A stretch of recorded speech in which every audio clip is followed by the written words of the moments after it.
Oh, I'm Baizhu now. Hi, Chi-Chi. Now that you are part zombie, there are some rules that you need to know. Yes, ma'am. I'm listening. First, don't forget to stretch your body regularly. I forgot she does that in her idle Second, animations. don't forget to... Yes? Go on. Don't forget to... I forgot. Poor Chi-Chi.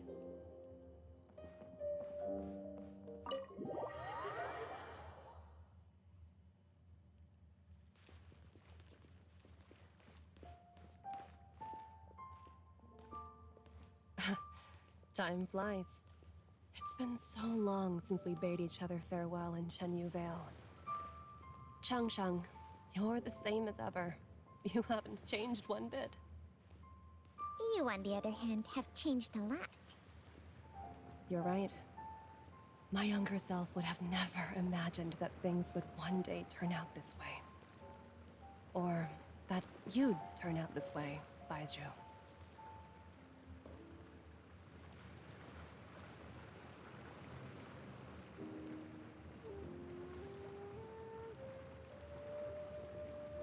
This slow walk is killing me. I've taken a look at your elixir of immortality. It's not altogether dissimilar from the poison I concocted in terms of the way it functions. I have to say, Jiangli, it was a stroke of genius to use poison to maintain life. I hope you're not too upset at me for copying your methods. No, not at all. With your intellect, even if you'd never seen my poison, I believe you would have eventually arrived at the same approach. But I'm still impressed by how quickly you managed to gain such a Poison thorough and medicine are understanding two of it. halves of the same coin. Jialiang's still only been in your care for a few days. Not just that, you even managed to improve upon the original formula. That cannot be explained by intellect alone. Baizhu, be honest with me. Did you try out some of the poison on yourself?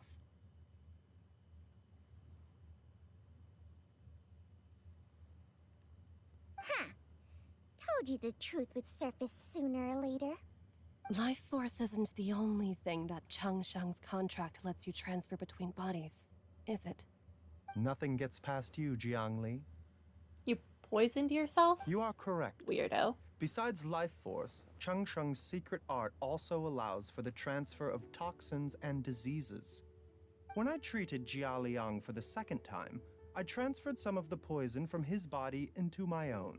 Not only did this allow me to alleviate the burden on him, but it also gave me an opportunity to study its properties. There is no need to worry From about inside any your own long-term body. consequences to my health, however. Now that the source has been destroyed, any remaining poison in me will have already dissipated. But you took such a huge risk. If we hadn't destroyed the god's remains back there, then even you might have... What am I saying? I'm in no position to criticize you for this. The reason I left our master and went into hiding all those years ago was that he was getting old. And I didn't want him using up any more of his own life force to treat my husband. But in the end, Oh. how were my methods any different? I risked one life to save another. And then you tried the poison on yourself too. It looks like both of us have ended up going the same way as our master before us. Are all disciples of Chenyu Vale destined to turn out this way? To live a short life, having given away our own for the sake of others? To fight relentlessly against the natural course of life and death, whatever the cost? Maybe our fate is sealed the moment we decide to study medicine. We are doctors, Jiangli. We ought never say that anyone's fate is sealed.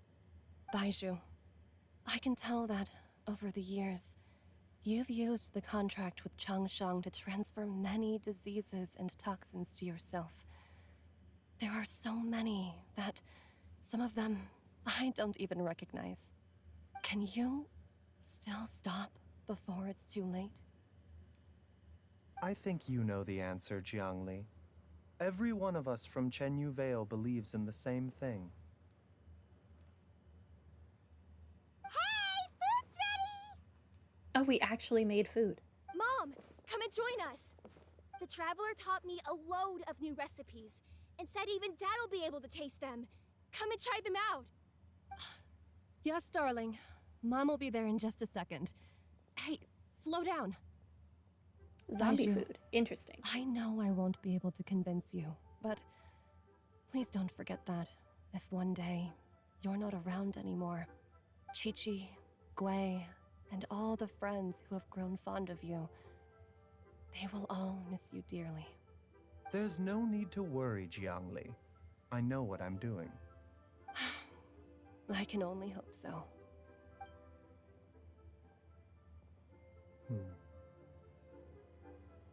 Baizhu, what did Jiang Li mean by not around anymore? Are you gonna be okay? Also, when Changsheng was talking about fates,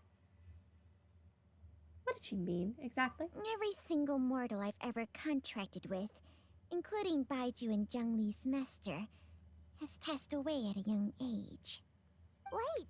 There that comes a doesn't make time when any you sense. have to blame yourself You for said that, the contract Changsheng. with you helps people live longer. It is a very long story. Long ago, when plagues ravaged the land, one doctor made a pledge to rid the world of pain and suffering.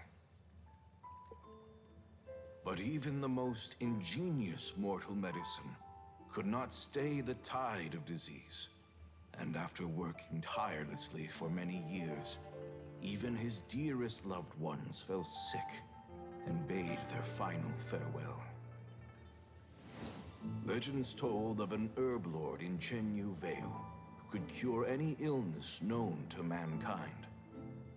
The doctor sought the herb lord, but found only a white snake, its breathing weak and its power all but spent. Sign this contract and let our lives be joined. Then I will impart to you the secret art of healing. But be warned, this art will harm your own health. With means beyond human ken, the doctor could now reverse the process of death. And yet, the time still came to say goodbye. Only now, the one departing was the doctor, his life force spent.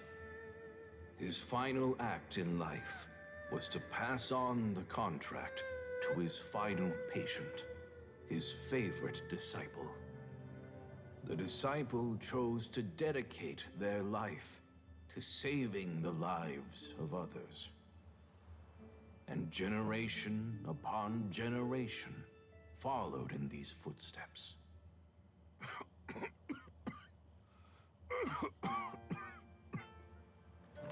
Since I inherited this contract, I've always respected the path taken by my predecessors, and followed it myself unquestioningly. That is, until I tried to use the art to save my own disciple's beloved. She begged me not to use up my own life force. She said that this art is a poison chalice, an evil and unnatural practice. She did not wish to sacrifice one life for the sake of another, when both were lives she treasured. Only then did it occur to me. Did I not suffer when my master passed away, just as patients' families do at their loved one's deathbed? Are not the lives cut short by this contract just as worthy of saving as any patients? What is this contract to us? Medicine or poison? Alas, I no longer have enough time left to find the answer.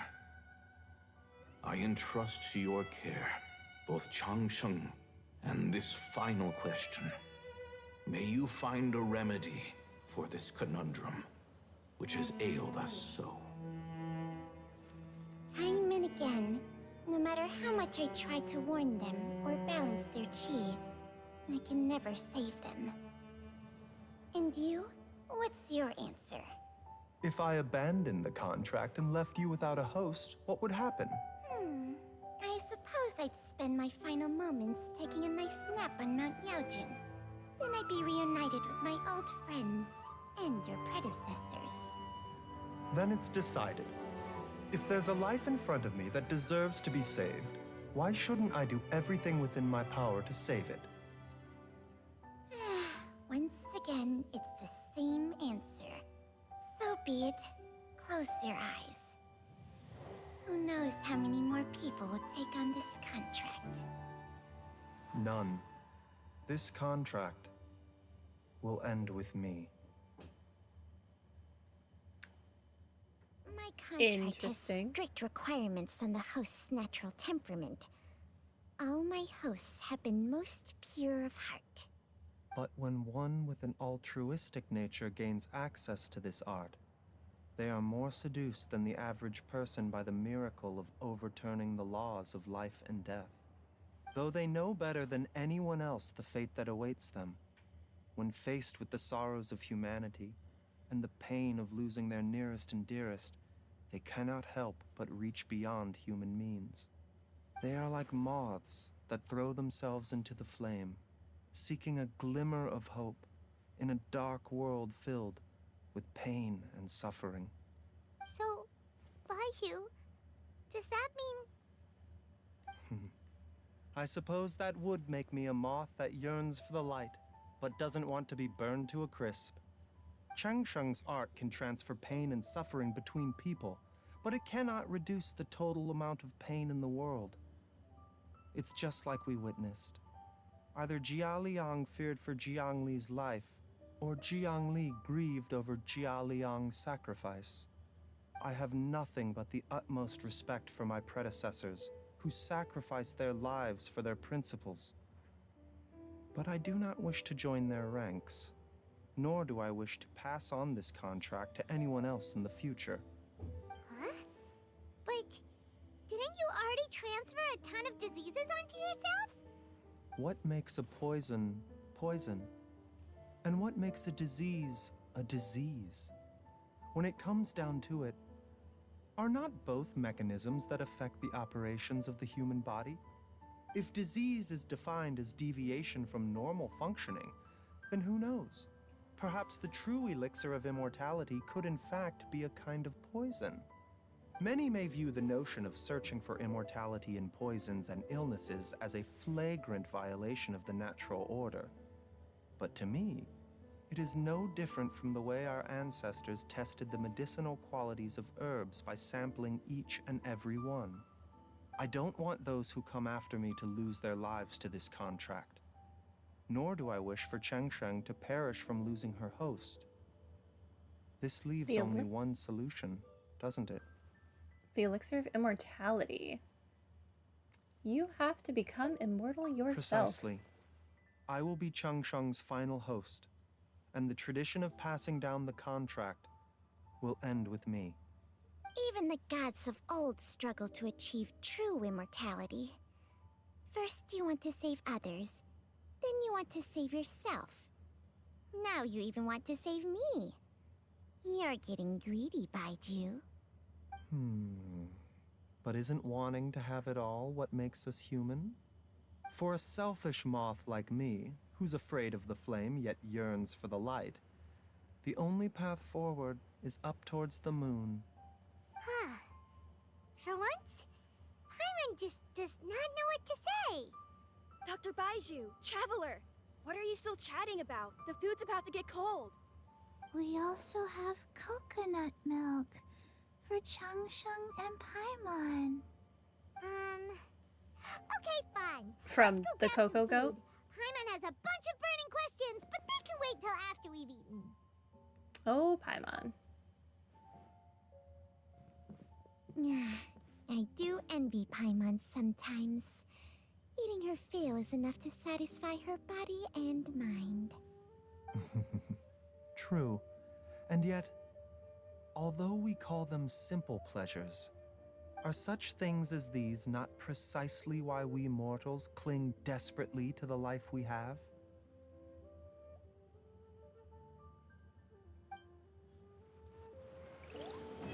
Okay. That finishes Dr. Baizhu's story quest. Really interesting in where he's going. Have not read any of his voice lines, even though I have one. But anyway, that is going to be it for the day. I am absolutely starving. Tomorrow should be more Persona. Then I have no idea what I'm doing after that. I think we'll beat Persona tomorrow. Then I'll pick a new game. Anyway, have a good night, everyone. Bye.